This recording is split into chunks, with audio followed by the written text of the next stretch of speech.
예, 채점표 가지고 오셨어요? 어, 제가 말씀을 전하기 전에 가끔씩 이렇게 좀 막 떨린다 하거나 이 강대상이 좀 생소하다 하거나 하면 이 말씀을 좀 더 담대하게 전하기 위해서 이 저만의 그 한 가지 고백을 합니다. 뭔가 하면 말씀에 대한 고백입니다. 그래서 제가 이 시간 고백을 할 텐데 여러분들 혹시나 공감하시면 아멘으로 화답해 주시기 바랍니다. 이것은 하나님의 말씀입니다. 여러분, 이 말씀은 길이요 진리요 그리고 우리의 삶의 빛이 되는 줄로 믿습니다. 오늘 이 살아계신 하나님의 말씀이 우리의 혼과 영과 골수와 관절을 찔러 쪼개기를 원합니다. 우리의 기관이, 우리의 마디마디가 이 말씀을 통해서 새롭게 회복하는 역사가 일어나기를 간절히 소망합니다. 예, 감사합니다.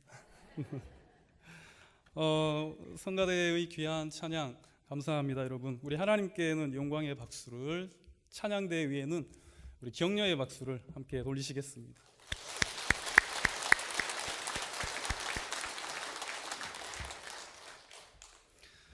예, 일어나라 빛을 발하라, 굉장히 귀한 찬양이었습니다. 참 놀라운 찬양입니다.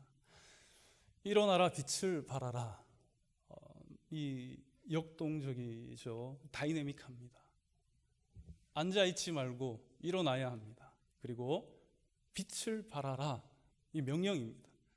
일어나라 빛을 발하라. 여러분 어떻습니까? 그 빛을 준비하고 있습니까? 오늘 그 빛이 무엇인가, 제가 찬양대 찬양을 이렇게 감상하면서 또 마음속으로 함께 찬양하면서 그 빛이 무엇일까 생각을 해보았는데 그것은 바로 복음이었습니다. 공감하시죠? 여러분, 그 복음의 빛이 내 사랑하는 그 사람에게 비쳤을 때 회복의 역사가 일어나고, 잃어버린 영혼에게 그 복음의 빛이 비쳤을 때 참으로 하나님께서 기뻐하는 줄로 믿습니다. 만약에 여러분 불신자 한 사람이 있었습니다. 그런데 그 사람이 만약에 복음의 빛으로 말미암아 우리 이 포항중앙교회 예배 공동체에서 함께 예배를 드릴 수 있다라고 한다면 얼마나 기쁜 일이겠습니까?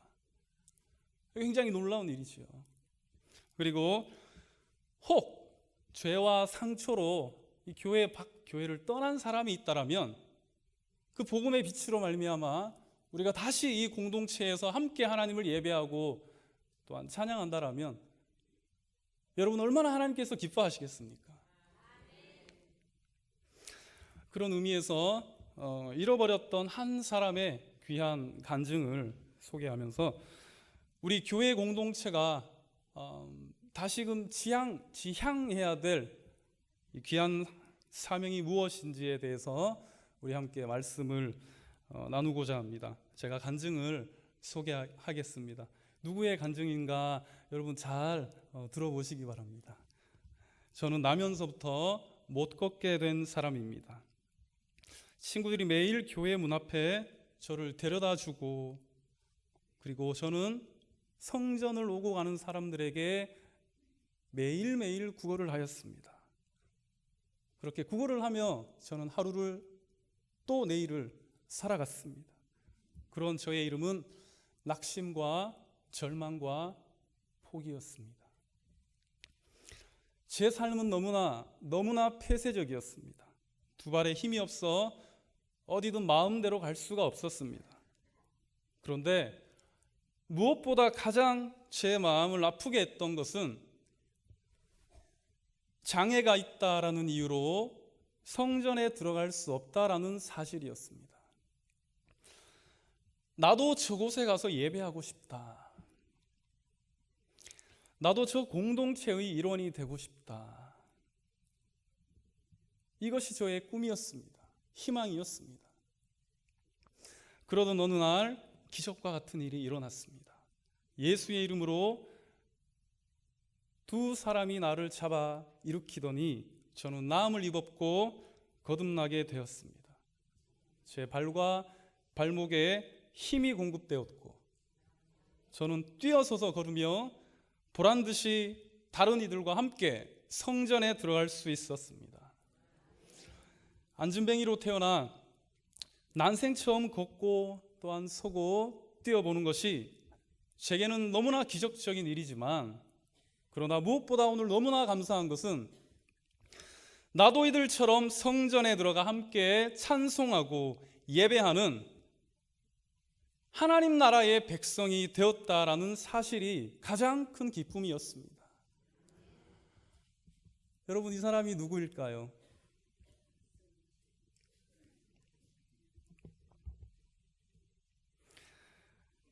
오늘 본문에서 성전 미문에서 구걸하고 있던 안진뱅이였습니다. 여러분, 이 기쁨의 역사가 가능한 이유가 무엇일까요? 여러분, 어떻게 이런 시나리오가 가능하겠습니까? 어떻게 이런 드라마틱한 일이, 영화 같은 일이 여러분 가능할 수 있겠습니까? 궁금하시죠? 궁금하시죠? 그것은 관계에서 비롯되었습니다. 여러분, 베드로와 요한이라는 두 사도가 등장합니다.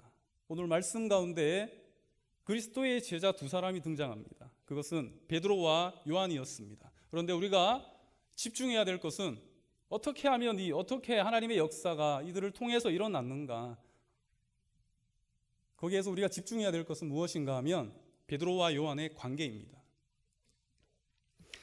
여러분, 이 두 사람의 관계는 사실상 동역하기가 힘든 관계였습니다. 왜냐하면 동역자의 관계가 아니라 경쟁 관계였습니다. 이것을 여러분 기억해야 됩니다. 베드로와 요한은 경쟁 관계였습니다. 철저하게 경쟁 관계였습니다. 여러분, 이들이 어떤 제자였습니까? 베드로 어떤 사람이었습니까? 굉장히 열정적이죠. 에너지가 넘치죠. 그리스도의 수제자라고 하는 이 베드로, 그리고 요한은 또 어떤 제자였습니까? 요한복음을 기록한 사도 요한이었습니다. 요한복음에 예수님께서 사랑하시는 그 제자, 특별히 예수님의 애제자라고 기록되어 있습니다. 예수님의 수제자 누구였어요? 베드로. 예수님의 애제자 누구였습니까? 요한이었습니다. 자, 그런데 이 베드로와 요한이 여러분 오늘 함께 제9시 기도 시간에 성전으로 올라갔다라는 것은, 이것은 굉장히 혁신적인 일입니다. 적어도 사도행전 전의 복음서에 우리가 기록들을 살펴본다면 이것은 불가능한 일입니다. 그러나 오늘 사도행전에서는 베드로와 요한 이 두 제자가 여러분 함께 협력하고 동역하면서 그리고 성전으로 올라갑니다. 기도하러 갑니다. 예배하러 갑니다. 요즘 정치적인 언어로 묘사를 하자면 협치라고 표현할 수 있겠습니다. 1절을 제가 한번 읽어드리겠습니다. 제9시 기도 시간에 베드로와 요한이 성전에 올라갈새. 여러분, 함께라는 뉘앙스 발견하셨습니까? 함께라는 뉘앙스 여러분 발견하셨습니까? 하나님 나라를 위해서 이제 제자들은 함께 성전에 올라가는 그러한 동역자가 되었습니다.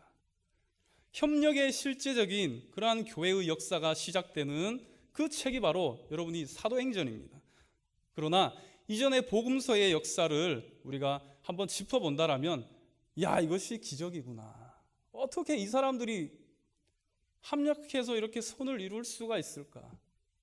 그 단적인 예로 마가복음 9장 33절 이하의 말씀을 보면 제자들 사이에 누가 크냐에 대한 논쟁으로 설왕설래했었던 기록이 있습니다. 33절과 34절 자막 준비됐습니까? 우리 같이 한번 합독하시겠습니다. 시작.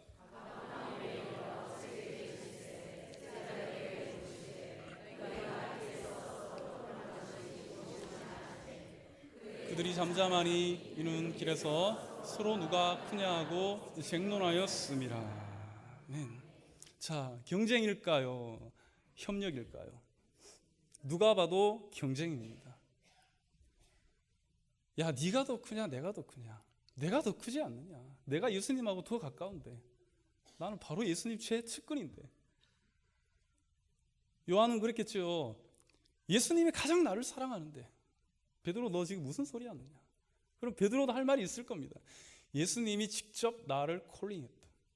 직접 갈릴리 바닷가에서 나를 부르셨다. 자, 대동소이합니다. 여러분, 누가 큽니까? 이것은 경쟁이지 협력이 아니었습니다. 갈릴리 사역으로 유명해진 이 예수 그리스도는 주변에 많은 사람들로 인산인해를 이루었습니다. 서로 제자가 되겠다고 얼마나 여러분 그 주변에 사람들이 많이 모였겠습니까? 병을 고치지요. 귀신을 쫓아내지요. 아무것도 없는 들판에서 오병이어의 기적으로 장정만 5천 명을 먹이셨지요. 정말 그 당시에 너무나 획기적인 사건 아니었습니까? 그 중에 특별히 제자로 선택받은 이 베드로와 요한의 자부심은 이루 말할 수 없을 정도였습니다. 서로 내가 더 큰 제자라고 논쟁을 벌일 만합니다. 그렇다면 이것은 지극히 정상적인 반응이라 볼 수 있습니다. 심지어 야고보와 요한의 어머니는 예수님께 미리 청탁까지 합니다. 주님, 제 두 아들 이 야고보와 요한을 한 사람은 이 우편에, 또 우리 요한이는 이 좌편에 앉게 해주십시오. 주님의 나라가 이루어질 때 이제 이 로마 황제가 그 황제의 자리에서 내려오고, 그리고 예수님께서 이 땅을 다스릴 때, 그때 주님, 요한을 이쪽에, 그리고 제 아들 야고보를 이쪽에. 자, 얼마나 여러분 이 제자들 사이에 굉장한 내부적인 서열 다툼이 치열했는가를 보여주고 있는 말씀입니다. 그러나 여러분, 우리가 하나님 나라의 관점에서 봤을 때 경쟁이 좋겠습니까? 협력이 좋겠습니까? 예, 협력이 좋습니다. 경쟁은 좋지 않습니다. 경쟁의 결과는 분열을 낳습니다. 경쟁의 성과는 그렇게 위대하지 않습니다. 철저히 경쟁 관계로 인식되는 이 제자들이 복음서에서 예수님께 시험 삼아 파송을 받습니다. 둘씩 두 사람씩, 너네는 벳세바로, 너네 두 사람은 저 갈릴리로. 한번 가서 내가 했던 그 사역들을, 예수님께서 하셨던 그 사역은 가르치고 전하고 고치셨던 하나님 나라의 사역이었습니다. 그죠? 자, 이제 너네들이 한번 가서 나의 사역을 그곳 가운데서 한번 이루어 보거라. 둘씩 파송했지만 여러분, 돌아왔을 때 이 제자들의 이 심리적인 부담과 제자들의 성과는 굉장히 미미했습니다. 왜냐하면 두 사람씩 갔지만 그들은 속된 말로 따로 국밥이었습니다. 하나가 되지 못했습니다. 서로 자리 차지하고 누가 더 크냐, 이 문제에, 경쟁 관계에 어떻게 여러분 하나님 나라를 이룰 수 있겠습니까?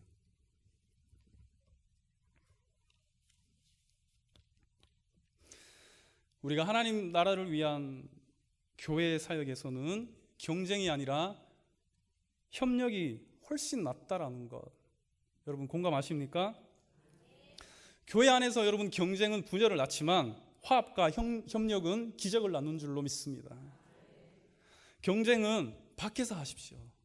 밖에서 하시고, 교회 안에서는 여러분 무조건 협력하시기 바랍니다. 어려울 때일수록 우리는 하나가 되어야 됩니다. 요즘 조기 교육 열풍이 참으로 대단합니다.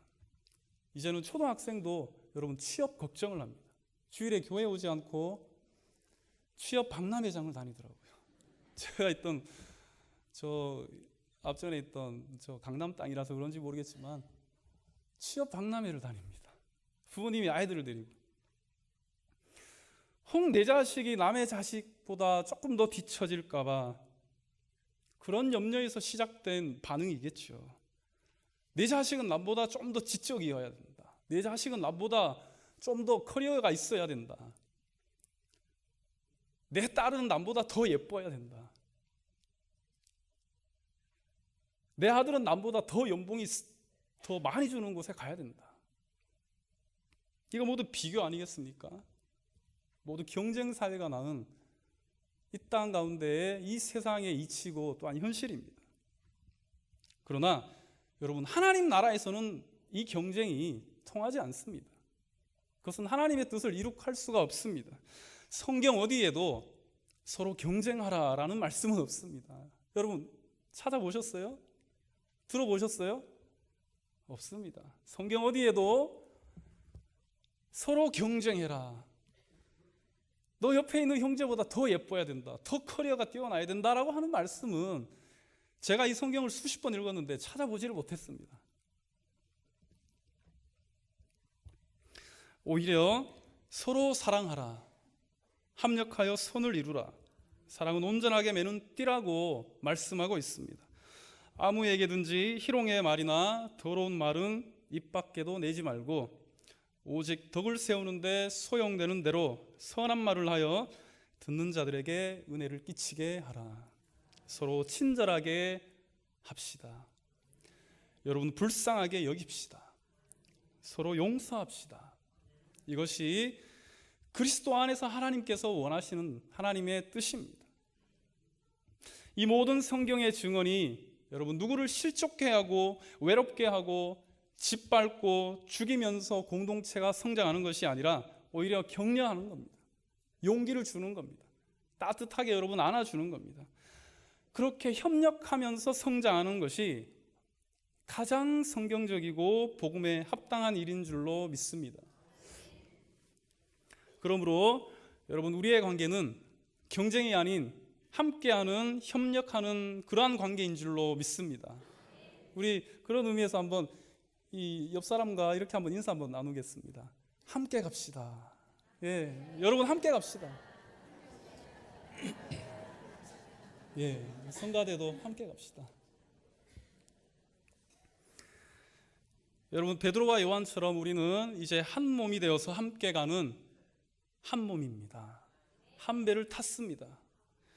왜냐하면 예수 그리스도의 피가 이 둘을 하나로 만들었기 때문입니다. 예수 그리스도의 피가 저와 여러분들을 한 몸으로 만들었기 때문입니다. 에베소서 2장 13절 말씀에 전에 멀리 있던 너희가 그리스도 예수 안에서 그리스도의 피로 가까워졌느니라. 2장 14절에 그는 우리의 화평 그리고 둘로 하나를 만드사 원수된 것 곧 중간에 막힌 담을 자기의 육체로 허시고. 여러분, 베드로와 요한의 경쟁 구도는 그리스도의 피로 말미암아 모두 소멸되었습니다. 주님의 복음은 우리를 하나로 만들기에 조금도 부족함이 없는 줄로 믿습니다. 복음은 결코 연약하지 않습니다. 그리고 결코 소멸되지 않습니다. 복음은 분열이 아니라 우리 모두를 하나로 만드는 힘이 있는 줄로 믿습니다. 그러므로 이전에 죄와 사망으로 멀리 있던 우리 모두가 이제는 그리스도의 피로 말미암아 한 몸이 되었습니다. 가난한 사람이든 부한 사람이든, 여러분 포항 사람이든 서울 사람이든 전라도 사람이든 지방대 출신이든 서울 출신이든 동일하게 하나가 되었습니다. 여러분, 우리는 그리스도의 피로 한 몸이 된 줄로 믿습니다. 결과적으로 사실상 평준화가 되었다라는 겁니다. 십자가 앞에, 이 십자가 보이시죠, 여러분? 십자가 앞에는 참 의인도 없고 참 죄인도 없습니다. 십자가 앞에 주님이 우리를 의롭다, 의인이라 칭하였다라면 저와 여러분은 모두가 다 의인인 것입니다. 그러나 십자가 앞에서 여러분, 우리는 모두가 죄인이었습니다. 평등합니다. 이 복음은 보편적인 진리입니다. 믿으십니까? 여러분, 우리는 하나가 될 수밖에 없습니다. 그렇기 때문에 여기에서 우리가 예배하지 않습니까? 그렇기 때문에 우리가 그 피의 은혜로 말미암아 예수 그리스도의 피를 힘입어 우리가 이곳에 나왔지 않겠습니까? 그러므로 우리는 하나인 것입니다. 이제는 이 속된 말로 빼도 박도 못합니다. 우리는 한 몸을 지향해야 됩니다. 이것이 하나님 나라의 사역을 위한 제자 공동체의 최소한의 도리입니다. 여러분, 적어도 우리가 하나님 나라를 위해서 살아간다라고 한다면 여러분, 우리가 함께 협력해서 주의 몸된 교회를 세워나감이 마땅한 줄로 믿습니다. 로마서 12장 15절에 즐거워하는 자들과 함께 즐거워하고 우는 자들과 함께 울라. 아멘. 아멘입니다. 여러분, 우리 함께 즐거워합시다. 그리고 함께 울고 함께 웃고 모든 것을 함께 하나님 앞에서 세워져 나아갈 때 참으로 오늘의 이 기적적인 역사가 저와 여러분들을 통해서 일어날 줄로 믿습니다. 여러분, 이 피로 맺어진 이 언약 관계, 피로 맺어진 우리의 이 하나님 안에서의 이 귀한 관계, 이것은 그 누구도 끊을 수 없습니다. 바울은 로마서 8장 35절에 누가 우리를 그리스도의 사랑에서 끊으리요? 환난이나 공고나 박해나 기근이나 적신이나 위험이나 칼이랴. 그 누구도 끊을 수 없습니다. 누가 감히 그리스도의 사랑에서 끊을 수 있겠습니까? 누구도 그리할 수 없습니다. 만약에 여러분 끊고 싶거들랑 주께서 십자가 위에서 흘리신 그 보혈을 여러분 모두 다 주워 담아서 원상복구하십시오. 그리고 끊으십시오. 불가능하겠죠. 이것은 하나님의 결단입니다. 하나님의 사랑이었습니다. 누가 감히 우리 하나님 아버지의 사랑을 여러분 무력화할 수 있겠습니까? 원수 사탄 마귀라 할지라도 그리스도의 피를 무효화할 수 없습니다. 그 어떤 폭력과 테러라도 십자가의 피를 무력화할 수는 없는 것입니다. 기독교 역사상 수많은 순교자들이 피를 흘렸지만 그러나 복음의 능력이 퇴보한 역사는 찾아볼 수가 없었습니다.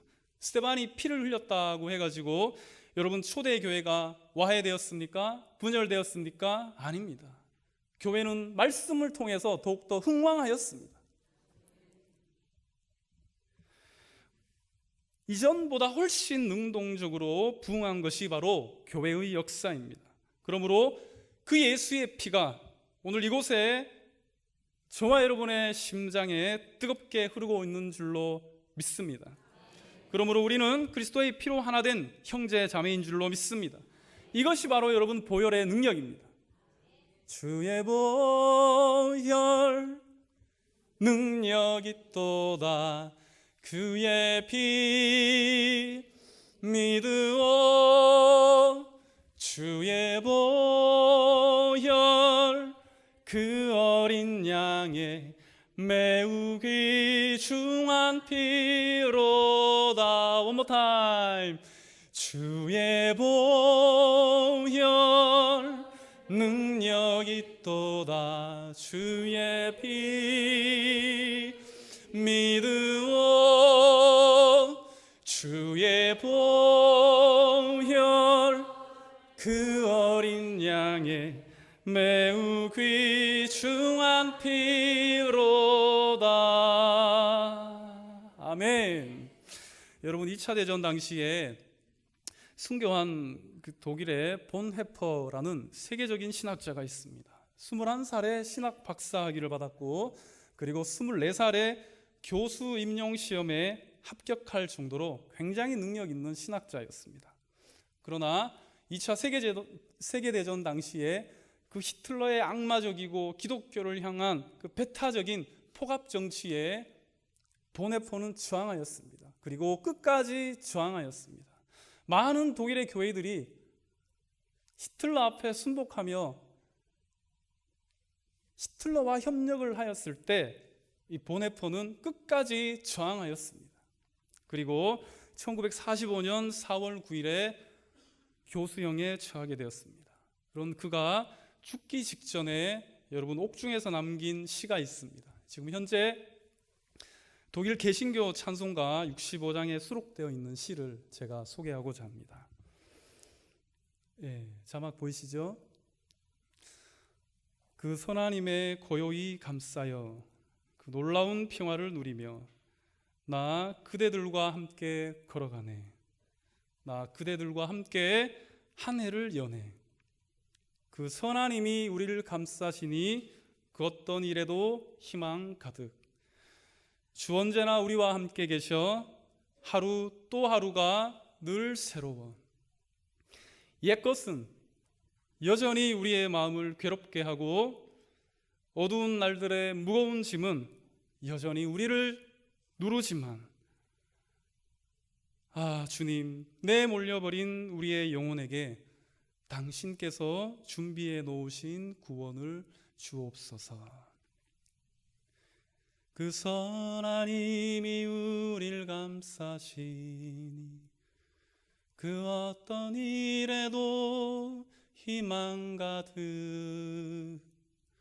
주 언제나 우리와 함께 계셔 하루 또 하루가 늘 새로워. 아멘. 사랑하는 성도 여러분, 옛것의 아픔과 어두운 날들의 짐들이 비록 우리를 아프게 하지만 그러나 그보다 더 크신 주님의 선한 능력이 우리를 감싸기 때문에 여러분, 오늘 이 밤이 꽤 괜찮은 밤이 되는 줄로 믿습니다. 우리는 이것을 지향해야 됩니다. 함께 호흡하고 함께 성전으로 올라가며 그리고 경쟁과 갈등이 아닌 사랑과 용서로 하나됨이 지금 우리에게 필요한 줄로 믿습니다. 오늘 이 주님의 선한 능력이 하나된 제자들 베드로와 요한을 통해서 여러분 일어났지 않습니까? 예수 그리스도의 능력이 이 두 제자들을 통해서 드러났습니다. 일하기 시작하였습니다. 베드로와 요한은 기도하러 성전에 들어가다가 여러분 한 사람을 만납니다. 이 만남은 굉장히 중요합니다. 어떤 사람과의 만남인지 이 사람에 대한 정보를 제가 말씀드리겠습니다. 2절 말씀입니다. 같이 한번 읽어주시기 바랍니다. 시작.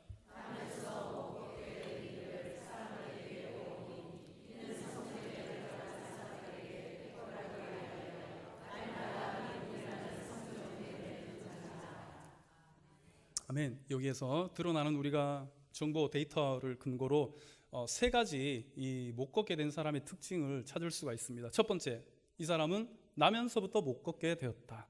선천적인 장애를 가지고 있었다. 이해하시죠? 그리고 두 번째, 자력으로는 움직일 수 없었다. 그리고 세 번째, 특이하게도 매일마다 성전 미문이라는 이 문 앞에서 구걸을 하였다라는 사실입니다. 이 세 가지 사실이 오늘 이 말씀 가운데 들어 있습니다.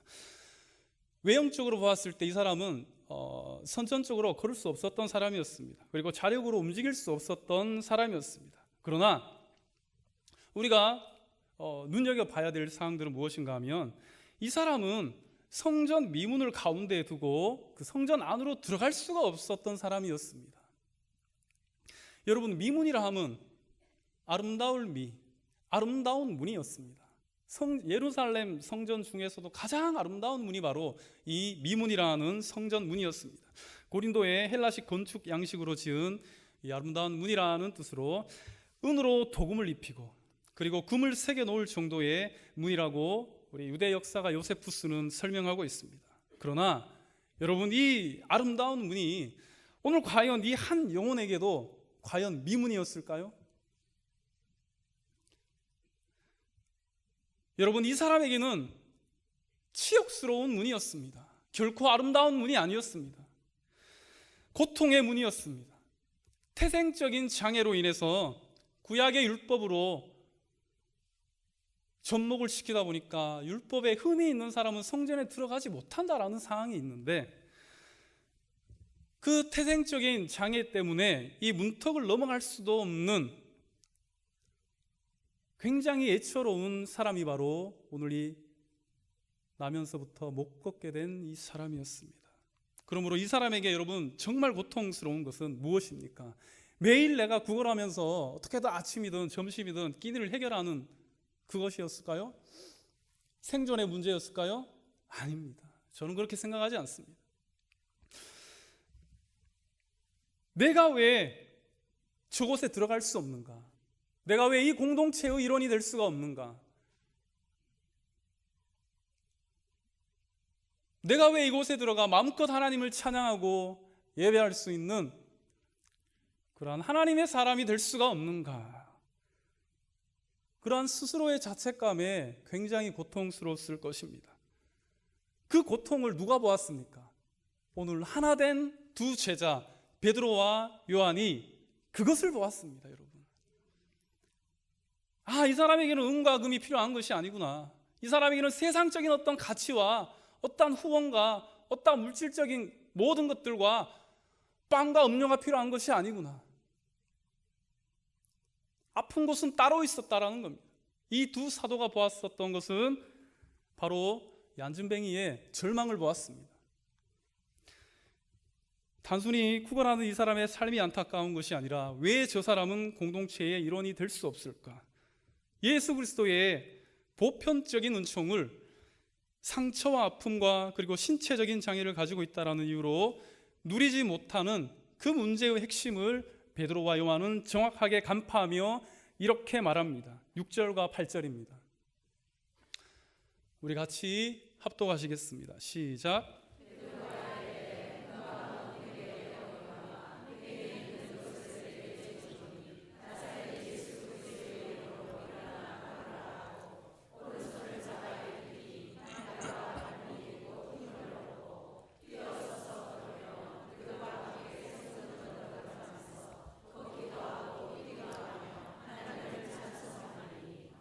아멘. 이 두 사람 베드로와 요한은 다투지 않았습니다. 그죠? 자, 보십시오. 빵이 필요할까? 은과 금이 필요할까? 요한아, 너 돈 얼마 가지고 있니? 너 달러 얼마 있니? 얼마 좀 있니? 돈으로 줘야 되는 거 아니겠니? 아니야. 그리스도의 이름, 예수 그리스도의 복음이면 충분하다. 서로가 여러분 갈등하지 않았습니다. 그리고 선택의 여지가 없었습니다. 왜냐하면 그 두 사람 눈에는 정확하게 이 사람의 아픔과 갈등과 이 사람이 가지고 있는 그 절망적인 상황이 보였기 때문입니다. 그것은 바로 나는 왜 이 공동체에 들어갈 수가 없는가?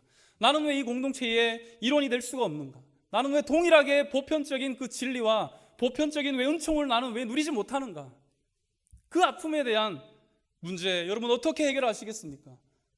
은으로요? 여러분 금으로요? 아니요. 그건 불가능합니다.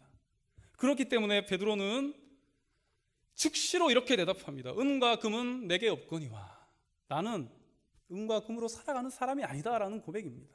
그리고 내게 있는 이것을 너에게 주는데 곧 나사렛 예수 그리스도의 이름으로 일어나 걸으라. 여러분 한 영혼을 구원하고 한 영혼이 바로 이 예배 공동체의 일원이 되기에는 은과 금도 소용없었습니다. 예수 그리스도 그 이름만으로 그 이름 하나만으로 여러분 충분한 줄로 믿습니다. 복음 하나면 여러분 충분한 줄로 믿습니다. 우리 공동체에 이런 믿음의 역사가 일어나기를 간절히 축원합니다. 여러분 오늘 이 밤 꽤 괜찮은 밤인 줄로 믿습니다. 용서와 화합과 그리고 사랑과 격려가 있는 이 밤이 되기를 간절히 소망합니다. 우리 주변에 그리고 우리 구역에 그리고 우리 가족이나 혹시나 내 공동체에 오늘 이 성전 가운데 나오지 못하고 못 걷게 된 그 안타까운 영혼 한 사람이 여러분 있지 않겠습니까? 주저앉아 있는 그 한 사람을 여러분 죽어가는 그 한 사람을 은금이 아닌 바로 예수 그리스도의 이름으로 일으켜 세우시기 바랍니다. 이제 말씀을 맺겠습니다. 사랑하는 성도 여러분, 베드로와 요한처럼 우리는 하나입니다. 분열과 경쟁이 아닌 사랑과 용서로 참으로 아름다운 성전의 미문을 회복하는 일이 오늘 우리에게 필요한 줄로 믿습니다. 포항중앙교회에 제가 오기 전에 들었습니다. 목사님 거기 참 좋은 교회, 참 좋은 교회 아닙니까? 70년의 역사를 가진 매우 아름다운 교회라고 저는 들었습니다. 그리고 제가 들었던 그 사실에 대해서 저는 일고의 의심도 하지 않습니다. 여러분 우리 교회는 매우 아름다운 교회입니다. 그리고 이 교회는 이 교회의 70년 역사는 은과 금으로 기록된 역사가 절대로 아닙니다. 살아계신 우리 하나님께서 바로 베드로와 요한 같은 귀한 하나님의 사람, 하나님의 제자, 그리스도의 제자, 그 제자들의 땀과 한 땀 한 땀 모아가며 써 내려가신 역사가 바로 70년의 역사인 줄로 믿습니다. 옛것은 여전히 우리의 마음을 괴롭히지요. 그러나 우리를 위해서 피 흘리신 그리스도의 선한 능력이 앞으로의 70년의 역사를 더욱더 아름답게 만들어 주실 것입니다. 우리 그냥 여러분 잠시 좀 색이 좀 바랬다라고 그렇게 생각합시다. 비록 은과 금으로 인해 성전의 아름다움이 퇴색되었더라면 여러분 낙심하지 말고 또한 절망하지 마시기 바랍니다. 왜냐하면 주님의 피가 아직도 저와 여러분 가운데 우리의 심장에 흐르고 있기 때문입니다. 여러분 그 피면 족하지 않겠습니까? 여러분 그 예수 그리스도 한 분이면 족하지 않겠습니까? 복음이면 여러분 충분하지 않겠습니까? 이 모든 일에 은도 금도 아닌 예수 그리스도의 이름으로 여러분 죽어가는 한 영혼 한 사람 오른손을 잡아 일으키기를 바랍니다. 그렇게 됐을 때 학개 2장 9절의 이 말씀이 우리의 말씀이 되기를 간절히 소망합니다. 만군의 같이 한번 합독합시다. 시작. 만군의 여호와의 말이니라. 이 성전의 나아중 영광이 이전 영광보다 크리라. 만군의 여호와의 말이니라. 내가 이곳에 평강을 주리라. 만군의 여호와의 말이니라. 아멘. 여러분 하나님께서 오늘 여러분에게 평강 주시기를 간절히 소망합니다. 여러분 하나님께서 여러분 잘해 주실 것입니다. 하나님께서 여러분 잘해 주실 것입니다. 기도하시겠습니다. 하나님 아버지 참 은혜를 감사합니다. 주님 오늘 베드로와 요한이 우리의 삶이 되게 하여 주시옵소서. 주님 이름 하나 붙잡고 아직도 뜨겁게 흐르는 예수 그리스도의 그 피가 하나님 이곳을 새롭게 하여 주시고 모든 절망과 아픔들이 하나님 희망으로 바뀌어지는 그러한 믿음의 역사가 이루어질 수 있도록 축복하여 주시옵소서. 감사드리며 살아계신 우리 주 예수님의 이름으로 간절히 기도하옵나이다.